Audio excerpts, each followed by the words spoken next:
Hi everyone, this is a update to show you the work in progress of the Moseley magnet motor, and this is a very high performance version of it.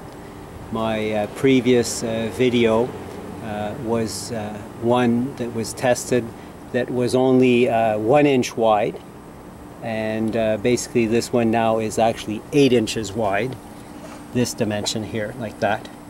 And this is solid steel plates, because I can't afford to buy laminate steel for making this piece here, so I'm going to have to test the concept out with this solid steel plates here.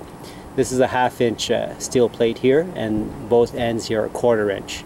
So this is pretty much the idea of like the same as a transformer. Basically the core, the center core of a transformer is double the thickness of the walls of a transformer. So that's the idea here. And what you see here is 1 inch thick MDF or particle board if you want. And that's just there just to show you the actual size of the magnets that will be there. So this is just a mock-up to show you what it will look like. I have 2 inch square magnets by 1 inch thick like this that will be here, and these blocks of wood have been cut to the same size. And here are going to be just 1 inch cube neo magnets here, and there's going to be basically 8 of them going side by side here. So the polarity will be like north down on this face here, the same with this magnet here, north here, and then the other half south, so south on the outside, or it could be flipped the other way, it doesn't matter. Actually here you see there's 2 sets of it. So this one is 2 inch here, and basically I'm building a tandem of the version. So not only that it's 8 inches, 8 times wider, it's also actually double that as well. So there's going to be one coil working between this dimension here, and there's going to be another coil in tandem working in this dimension here.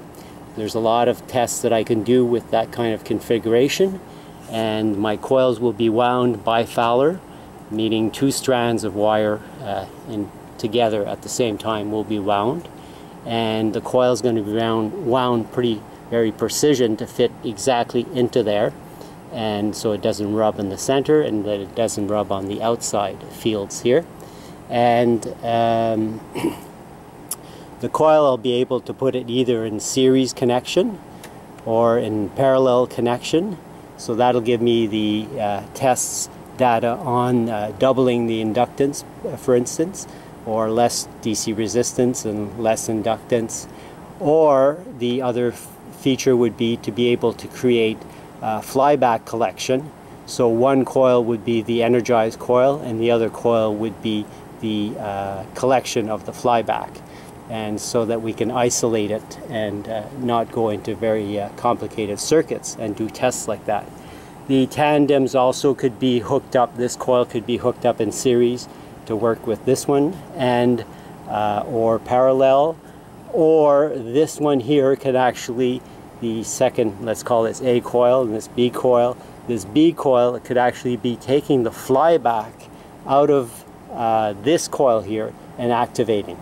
True, the timing might be different, but that's okay. They don't need to work exactly the same way, because a central crankshaft could be used, and that's also other tests. So this kind of design here will give me a flexibility of doing a lot of tests, and just thought I would show you that. And what's happening here, this is, like I said, is 8 inches wide, but this top and bottom is 10 inches wide, because basically the coil comes out 1 inch here and turns around, goes back in like that. So that's the coil that needs to be wound, and I've actually made I'm making some bobbins here that will be used to make that precision coil to wrap it on. And basically it has to be glued as I'm making it. So I use super glue and just glue the wires and just keep adding more and more layers, turning it.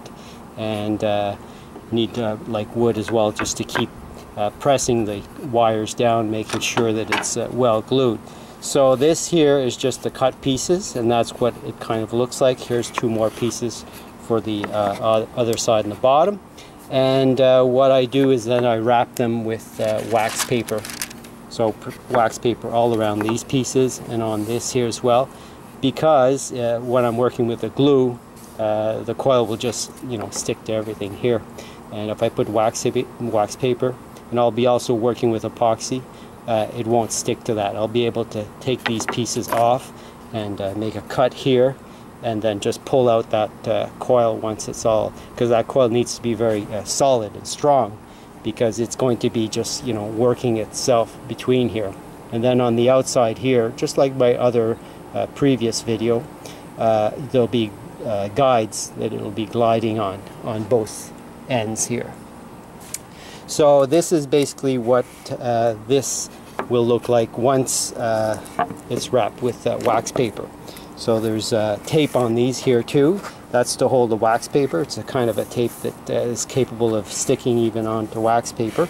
So as you see here, this is the bobbin that I would be using to make that coil. And it's very, has to be at a very precise dimension.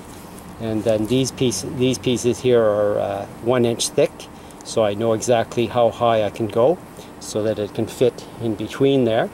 And this here, this centerpiece, is a 1/2 inch thick as well, so which is duplicating what this centerpiece is. Plus then I've put about 8 layers here of this, actually 4 layers on each side, to make the centerpiece like a little bit larger, so it doesn't have any rubbing action in the center. And that's it. That's what this bobbin is, and that's all for today. Thanks. Bye now.